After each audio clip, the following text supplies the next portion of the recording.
And last one, Tarik Skubal. At some point, he's going to come back and pitch very soon. And then the question is, will they wind up trading? First off, do you think he's going to be traded before the August 3rd deadline? And two, if you were to install early favorites, who would you have if you were to name two or three teams?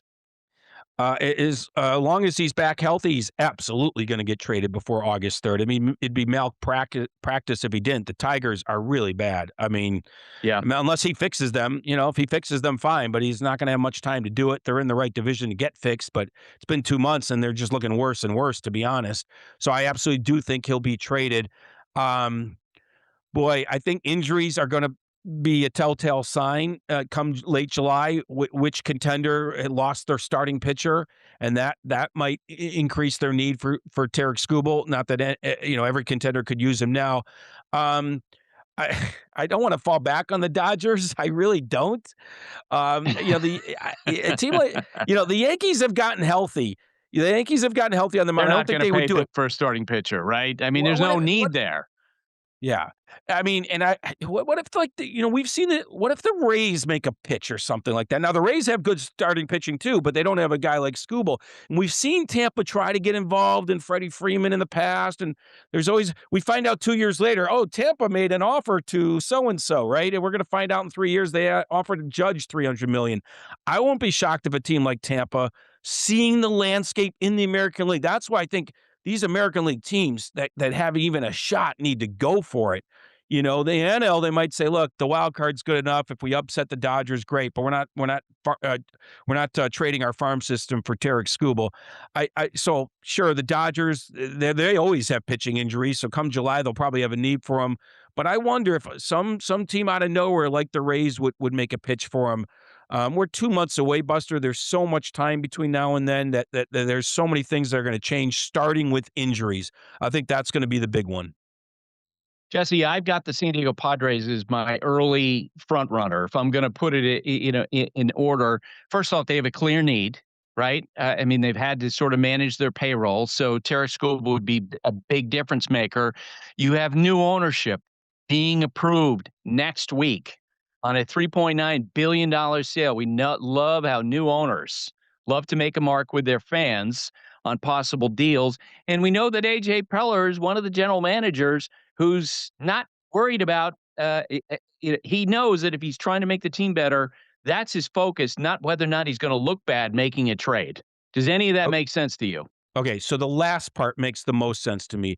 I think A.J. Preller would be willing to roll the dice, cross his fingers, and hope the rest of the team is good enough because, and I've said this on your pod before, and we're already seeing it a little bit, I don't love the Padres, and I do wonder where they'll be in 2 months. That's why the deadline coming on August 3rd, it gives teams a full 4 months to know what their team is all about. They've been hanging together by a thread, mostly because of that bullpen. I give Lucas Giolito credit and the team going after him, but that offense is very shaky. We've seen it recently. So, boy, you'd be mortgaging a lot, we think, to get a guy like Skubal, and you may not even make the playoffs. Right now, they're in it, obviously, but they are hanging by a thread, in my opinion. So you can look at it either way. He boosts their chances, or it's a waste. But knowing Preller, he won't think of it as a waste. He'll think of it as a roll of the dice. Let's go for it. Exactly. All right, Jesse, thanks for doing this. Always fun to talk. Okay, Buster. Take care. Sarah Langs is a reporter and producer for MLB.com, and she joins us every week with her information to play the numbers game. Number one, Shohei Ohtani became the first pitcher in more than a decade to allow no hits through the first 6 innings of a game, plus hitting a home run. Among those who have done that in the last 50 years, Jake Arrieta on September 27th, 2015, Matt Cain, April 12th, in 2008, Carlos Zambrano, June 5th, 2006. Number two, Christopher Sanchez is the second pitcher since at least 1900 to make 5+ starts in a calendar month and not allow a single run, excluding openers, joining Oral Hershiser, September 1988. What a run that Christopher Sanchez is on. What a run that Oral Hershiser had in 1988 when he set the record for most consecutive scoreless innings. And Aaron Ashby of the Milwaukee Brewers has 9 wins this season, all in relief. That's tied with 1938's Mace Brown for the most wins in relief in a team's first 53 games since at least 1900. Jesse Rogers covers baseball for ESPN. Jesse, how you doing? Doing well, Buster. Good to be with you as always. Jesse, covering baseball these days at ESPN means covering the labor negotiation between Major League Baseball and the Players Association. Major League Baseball on Thursday afternoon released the details of its counterproposal to the players. What stood out to you? Well, certainly offering a salary cap for the first time since 1994 stands out, right, Buster? Now, these won't be the final numbers if they agree on a cap, but we're essentially looking at it's basically 150-ish million up to 225 million ish. Now, the overall number includes player benefits, so it's 171 to 245, but I know fans don't always understand that part of it. Basically, your payroll is going to be somewhere between 150 million and 225, give or take a few million. That to me seems a little low on the top end. I think if they actually accept the concept of a cap, meaning the union, they'll negotiate some of those numbers up, especially the higher number. So that's the first thing obviously that stands out. But that lower number is pretty good, forcing up to 12 teams to spend more money to get to the floor. I think that sounds like a good thing, right?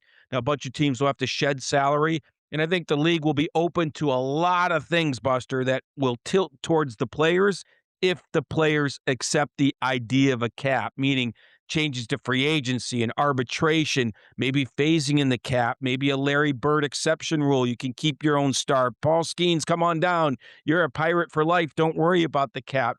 But that means the union has to agree to it. Outside of that, we're going to have this back and forth whether payroll disparity equals a competitive advantage for those high priced teams, and there's differing arguments there. The standings say anybody can compete, Buster, but of course the World Series participants and winners are usually the higher revenue teams. So this debate's going to go back and forth for a long time. And the other thing, very important, local media revenue will now be centralized and distributed equally among 30 teams. That's a big, big change, getting the big markets to agree to give their money into a centralized fund and spread it out equally among the 30 teams. That will help, I think, sell that proposal to fans as well. But that's a big change in terms of asking those big market owners to do that. So big picture, imagine that this is almost like the first play of the exchange of proposals, almost like a first play of a drive in football. We started at the 20-yard line. Where does this proposal or this counter proposal to the proposal actually move this whole process in your mind? Because when I saw it, I thought, well, it doesn't move the football down the field at all.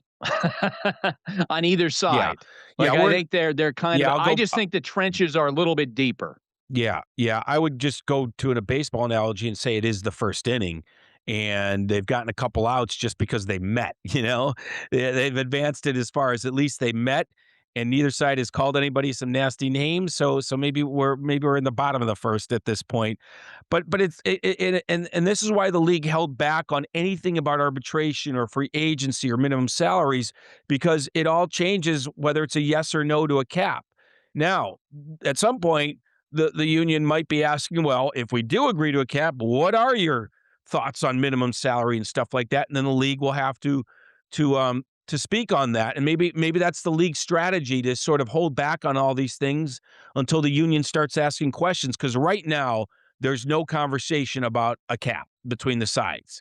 So somehow the league has to get them to the table and have them ask questions. What is the minimum salary if we have a salary cap? And that's what so maybe that's a strategy by the league. But that until one side or the other kind of accepts the concept of the other side's proposal, we're going to be at a standstill for probably a long time. What's your sense of where the union is on that question? Excuse me, the union leadership, because that's, I think, an important Yeah. distinction at this point because it hasn't been put to the rank and file among the players. Oh, I mean, you just have to look at the history of Bruce Meyer, who took over for Tony Clark. I mean, Tony wasn't going to cave either, but Bruce Meyer certainly isn't. Go back to his work with the other leagues and the people he associates with. They're all hardliners in this sense, and they've gotten a lot of gains for their players. I'm not saying it in a negative way necessarily, but their tricks, I guess you could call it, not even tricks, but their strategies really involve taking this to a deadline and maybe even beyond, pushing ownership into an uncomfortable situation. And the whole key is obviously keeping the union together. Look, the rate and file are going to have a lot of different opinions because there's a lot more of them than there are owners. But he's going to keep it as hard line as he can. There's going to be a line in the sand until like March 1st at least, Buster. That's just the way they operate. Do we know that on one side, if the union has even war gamed out the possibility of moving off that stance of absolutely no salary cap, and do we know if the owners to this point have war gamed off the possibility of having a salary cap? If I'm making sense. Yeah, it's a great question. I don't think the union has. I don't think the union has. I'm sure ownership has in their own way because they've always relented. They've always fallen back on doing something else. So yeah, I think ownership understands the idea of giving up on it because they have in the past. Doesn't mean they will, but I think they're all our heads are around a world with no salary cap. Whereas the union has always drawn that line in the sand. I don't think they've gamed that out at all. Not under Bruce Meyer, at least, and certainly not for a long time here.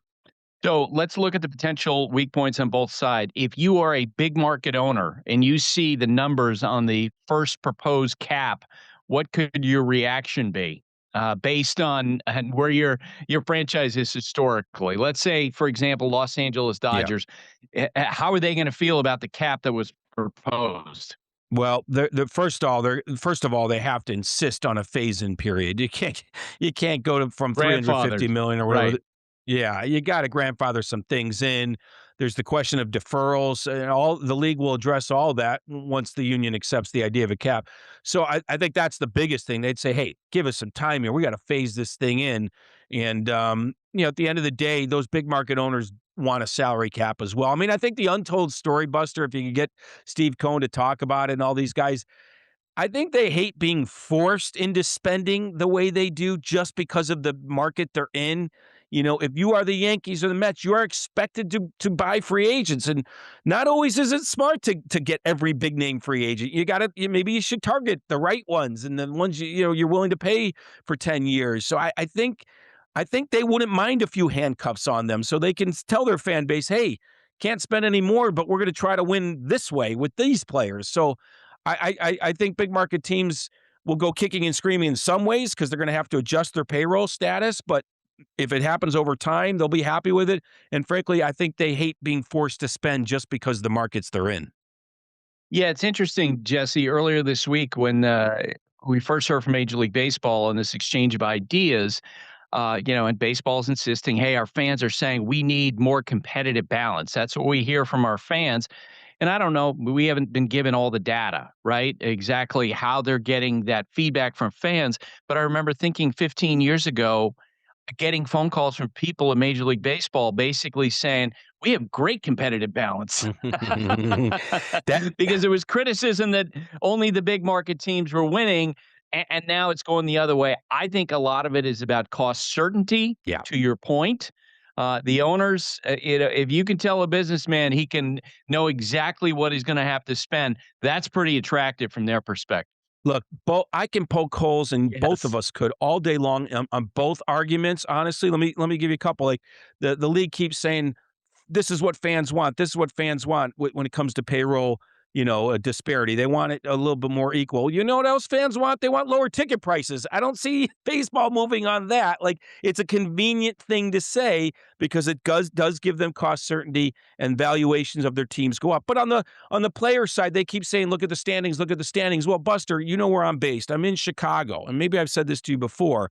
Essentially, in the AL and NL Central, I cover 8 small market teams along with the Cubs and White Sox, and sometimes the White Sox have acted like a small market team. But there's 8 small markets, so automatically they're going to be sending teams to the playoffs and look like contenders in August and September because both divisions are full of small market teams. So I think that's a poor argument on the player side. So we can poke holes on both sides. I don't know what the answer is. I don't. On one side, Every other professional sport has a cap. On the other side, honestly, we all believe in the free market. I would hate if my industry had a cap. I'm sure you would as well. So I wish it could work under the current system, but I do think there's some argument to a team spending 400 million, another team spending 82 million. But what's the solution is certainly up for debate.